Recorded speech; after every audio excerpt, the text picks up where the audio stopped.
Listeners welcome back to my channel. இன்டர்ன்ஷிப்காக hostel பார்க்க போகணும். vlog தான் பார்க்க போறோம். 7:30 ட்ரெயினுக்கு காலங்காத்தாலே என்னை எழுப்பி விட்டாங்க. அதுக்கப்புறம் வேற வழி இல்லடான்ட்டு கிளம்பி எனக்கு டைமிங் பார்த்தீங்கன்னா மாயிரம் டு திருச்சி கொஞ்சம் கன்வீனியன்ட்டாக இருந்தது. ஸோ நான் அங்கே போயிட்டு டிக்கெட் எடுத்துட்டு கிளம்பிட்டேன்.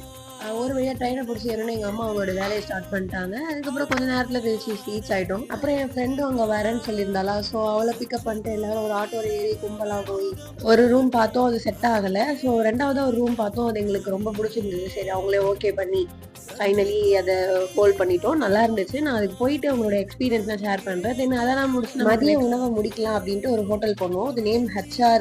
ரயில்வே ஸ்டேஷனுக்கு ரொம்ப நியராக இருந்துச்சு. ரொம்ப சூப்பராக இருந்த டேஸ்ட் எனக்கு பிடிச்சிருந்துச்சு. நீங்களும் போனீங்கன்னா கண்டிப்பாக ட்ரை பண்ணுங்க. மதிய நேரம் பரோட்டா சாப்பிட முடியலன்றதுனால அதை அப்படியே விட்டுட்டோம். மற்றபடி பிரியாணி எல்லாம் சாப்பிட்டோம். ரொம்ப நல்லா இருந்துச்சு.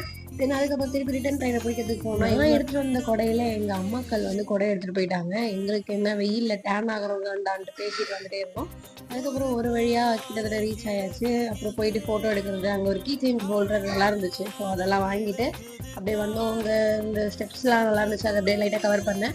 அதுக்கப்புறம் ரிட்டன் ட்ரெயின் வந்துச்சு. அதுக்கப்புறம் ட்ரெயினை பிடிக்கிட்டு குடுகுடுன்னு ஓடி போய் ஏறியாச்சு. ஏறிட்டு அதுக்கப்புறம் அங்கே இல்லாத வேலையை ஃப்ரெண்ட் பண்ணிட்டு இருந்தா அதை அப்படியே பார்த்துட்டு அதுக்கப்புறம் ஸ்நாக்ஸ் டைம் வந்ததுனால ஆன்ட்டி வந்து வாங்கி கொடுத்தாங்க. அது சுண்டல் மசாலா சம்திங், அதுவும் நல்லா இருந்துச்சு. அதை சாப்பிட்டுட்டு அதுக்கப்புறம் ஒரு வழியாக ஈவினிங்காக போல் நம்ம ஊருக்கு வந்து சேர்ந்தாச்சு. Finally reached.